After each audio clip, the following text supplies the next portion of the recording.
भाई और बहनों,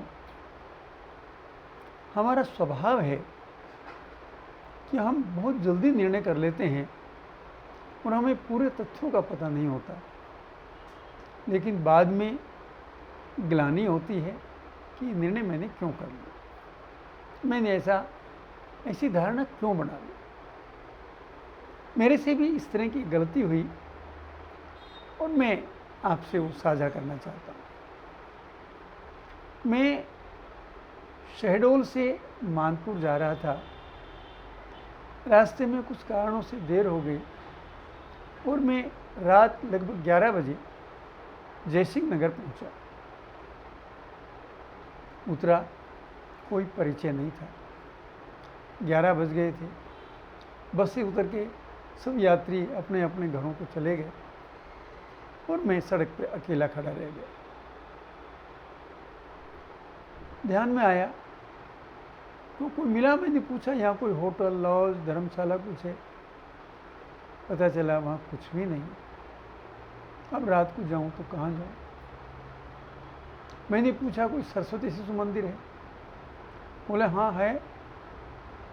उन्होंने बताया कि लगभग 1 किलोमीटर सरस्वती शिशु मंदिर। मैं वहाँ गया, घूमता घूमता पहुँचा तो गलती से आगे निकल गया। फिर किसी से पूछा, सरस्वती शिशु मंदिर? बोले वो तो आप पीछे छोड़ा है। वापस आया, द्वार बंद था। मैंने बहुत देर तक खटखटाया, कोई उत्तर नहीं आया।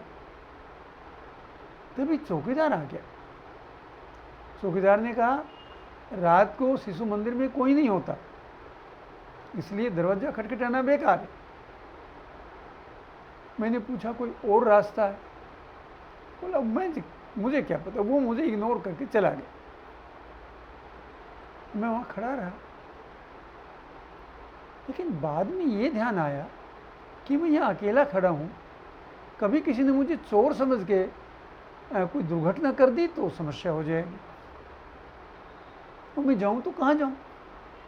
जहाँ भी आगे पीछे जाता कुत्ते भौंक रहे थे, सें की आवाज़, कुछ दिखाई नहीं दे रहा था और मैं थैला लिए अकेला वहाँ घूम रहा था। फिर चौकीदार आ गया। बोले तुम गए नहीं यहाँ से? भैया मैं कहाँ जाऊँ? हमें नहीं पता कहाँ जाऊँ, लेकिन यहाँ से चले जाओ। मैं असमंजस में जाऊँ तो कहाँ जाऊँ? मैं वहीं टहलता रहा। इसी बीच चौकीदार फिर आ गया। अब मुझे लगा अब ये डांटेगा और मुझे यहाँ से भगाएगा।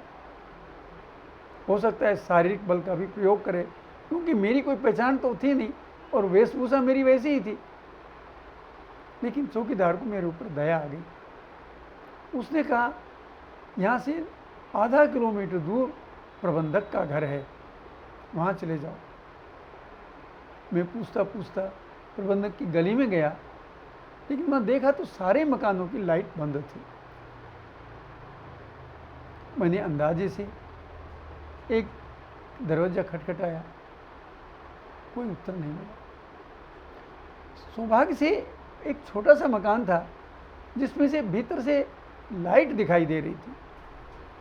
मैंने वो दरवाज़ा खटखटाया। मैंने पूछा, प्रबंधक जी का घर कौन सा है? बोले ये है। मैंने फिर दरवाज़ा खटखटाया, लेकिन बंधु बहुत देर के बाद भी वहाँ से कोई उत्तर नहीं आया। अब मैं परेशान। मैं वापस उसी घर में आया जहाँ से लाइट जल रही थी। वहाँ एक बूढ़ी माँ खिड़की से बात कर रही थी। वो मेरे से बात कर ही रही थी, तभी भीतर से बूढ़ी माँ पे डांट पड़ी कि रात को किसके लिए दरवाज़ा खोल रही हो? बूढ़ी माँ डर गई और मेरे से धीरे से बोली, भैया भीतर बेटा बहू सो रहे हैं, मेरा छोटा सा घर है, मैं आपकी कोई मदद नहीं कर सकती। मैं फिर खड़ा रहा, कोई आश्रय नहीं। तभी मेरे ध्यान में आया कि रात को लेटना तो पड़ेगा कहीं ना कहीं। पड़ोस के घर के सामने एक छोटा सा चबूतरा था। मैंने उस चबूतरे पर बैठने का प्रयास किया ही था, बूढ़ी माँ ने कृपा करी और खिड़की के रास्ते उन्होंने एक बोरी मुझे भेज दी। बोले बेटा, है तो गलत बात, अतिथि के साथ ऐसा व्यवहार नहीं होना चाहिए, लेकिन मैं मजबूर हूँ, ये बोरी ले लो, इस पर रात को सो जाना। और फिर बोली आपको रात छत मिल जाती तो बहुत अच्छा होता, क्योंकि सर्दी है और रात को ओस भी पड़ती। मैंने हंसकर कहा माँ, यही विधि राखे राम। अम्मा उदास होकर कुछ नहीं बोली। मैंने उस बोरी पर अपनी लुंगी बिछाई और चद्दर ओढ़कर लेटा। मुझे 5 मिनट 10 मिनट भी हुए होंगे लेटे कि शरीर सुकड़ने लगा, क्योंकि सर्दी का मौसम था।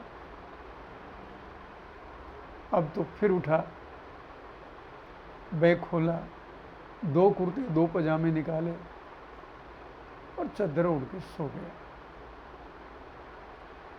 मैं कुछ ही देर सोया हूँगा तो फिर सर्दी लगने लगी और ऊपर हाथ लगाकर देखा तो मेरी चद्दर ओस से भीगी हुई थी। लगभग 3:30 बजे थे। ऐसी हालत में मैं कहाँ जाता, इसलिए मैं उठकर बैठ गया। बैठने पर सर्दी कम लगती है, यद्यपि चद्दर भीगी हुई थी ओस से, लेकिन फिर भी हवा का तो बचाव कर ही रही थी। मैं बैठ गया, 5 बजे तक बैठा रहा। अब सोचा अब तो उठ ही जाना चाहिए। मैंने अपना प्रातः स्मरण, भजन जो करना था वो किया। 6 बज गए। अब मुझे शौचालय के दबाव हुआ। 6 बजे मैंने बूढ़ी माँ को फिर बोरी वापस दी और कहा माँ कोई बर्तन दे दो तो मैं कहीं संडास होआऊँगा। माँ बोली बेटा सब बर्तन भीतर हैं, बेटा बहू अभी उठे नहीं हैं, मैं उनको उठा नहीं सकती। परेशान होकर मैं फिर प्रबंधक के दरवाज़ा फिर खटखटाया। थोड़ी देर के बाद एक युवक हंसता हुआ बाहर आया। मैंने पूछा प्रबंधक जी कहाँ हैं? बोले वो तो कहीं गए हैं, कल आएंगे, आप कल आ जाना। मैंने अपना परिचय दिया तो बोला रात को तुम ही दरवाज़ा खटखटा रहे थे? मैंने कहा हाँ। बोले मैं जाग रहा था पर मैंने दरवाज़ा खोला नहीं। मुझे अच्छा नहीं लगा उसका उत्तर। तो फिर बोला अब बताइए कल आ जाइए, जाइए अब यहाँ। मैंने कहा मुझे संडास जाना है। प्रधानाचार्य जी का घर कहाँ है?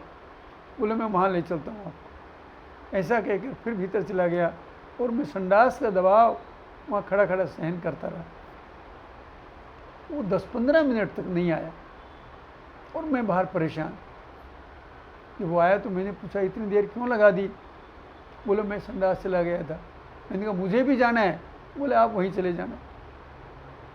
बंधुओं, मैं दबाव में परेशान, कहीं कोई रास्ता नहीं, और वो टहलता झूमता हुआ धीरे धीरे चला जा रहा था।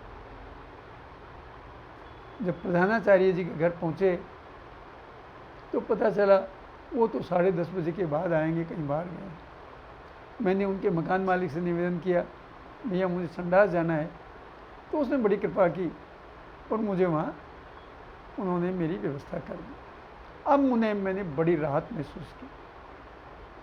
स्नान किया और मैं विद्यालय पहुँच गया। शिशु मंदिर के आचार्यों ने बहुत अच्छा व्यवहार किया। 10:30 बजे प्रधानाचार्य जी आए।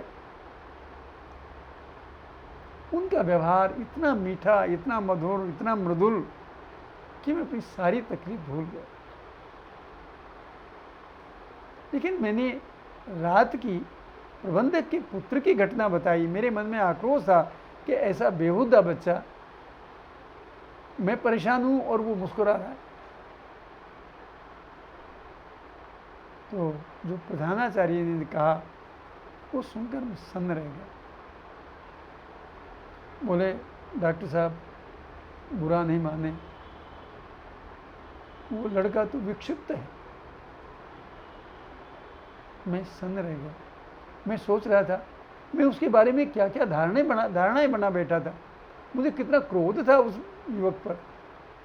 लेकिन जब पता चला कि वो विक्षिप्त है तो मुझे अपने ऊपर गिलानी होने लगी। बंधुओं, हम ही जब कोई निर्णय करें, कोई धारणा बनाएं, तो सारे तथ्यों को समझने के बाद ही अपनी कोई धारणा बनाएं। जय श्री राम। मैंने